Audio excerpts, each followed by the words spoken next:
ഒരു സംഘടനയുടെ നേതൃത്വത്തെ പിടിക്കാൻ വേണ്ടി ഒരു വലിയ ക്രിമിനൽ ആക്ടിവിറ്റി ഒരു പ്രസ്ഥാനത്തിനകത്ത് നടന്നിരിക്കുന്നു എന്ന് ഉറച്ച ബോധ്യത്തിൽ തന്നെയാണ് ഞാനുള്ളത്. കാരണം ഈ വ്യാജ ID പ്രൂഫ് ഉണ്ടാക്കുക എന്ന് പറയുന്നത് ഒരു ക്രിമിനൽ ആക്ടിവിറ്റിയാണ്. അത് സംസ്ഥാന വ്യാപകമായി കണ്ടക്ട് ചെയ്യുന്നു എന്ന് പറയുന്നത് അതിനേക്കാളും വലിയ ഒരു ക്രിമിനൽ ആക്ടിവിറ്റിയാണ്. അപ്പൊ അത് ഒരു സംഘടന സ്വയം പരിശോധനയ്ക്ക് വിധേയമാക്കണം. അതാണ് എന്റെ ആവശ്യം. അത്യാഘാതങ്ങൾ ഉണ്ടാക്കാൻ കഴിയുന്ന ഒരു വലിയ ക്രിമിനൽ കുറ്റമാണ് ഈ ചെയ്തിരിക്കുന്നത്. അതുകൊണ്ട് അത് ഗൗരവത്തിൽ തന്നെ അന്വേഷിക്കപ്പെടേണ്ടതുണ്ട്.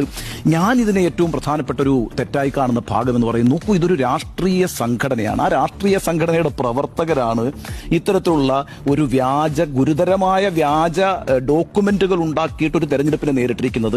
നാളെ ഇവരാണല്ലോ നമ്മുടെ രാജ്യത്തെയും നമ്മുടെ സംസ്ഥാനത്തെയൊക്കെ ഭരിക്കാൻ പോകുന്നത്. അവിടെയാണ് എന്റെ ആശങ്ക നിലനിൽക്കുന്നത്. യഥാർത്ഥത്തിൽ നിങ്ങൾ ഏത് തരത്തിലുള്ള ഒരു തലമുറയാണ് വളർത്തിയെടുക്കുന്നത്? ഇത്തരത്തിലുള്ള ക്രിമിനൽ സ്വഭാവം കാണിക്കാൻ ഏത് മാർഗവും സ്വീകരിക്കുന്ന ആളുകളാണ് നിങ്ങളുടെ യുവജന പ്രസ്ഥാനത്തിന്റെ പ്രവർത്തകരായി ഈ നാട്ടിലുടനീളം നടന്നുകൊണ്ടിരിക്കുന്നതെങ്കിൽ നിങ്ങൾ ഗൗരവതരമായി ഇത്തരം കാര്യങ്ങളെക്കുറിച്ച് ആത്മപരിശോധന നടത്തുന്നതുകൊണ്ട് കോൺഗ്രസ്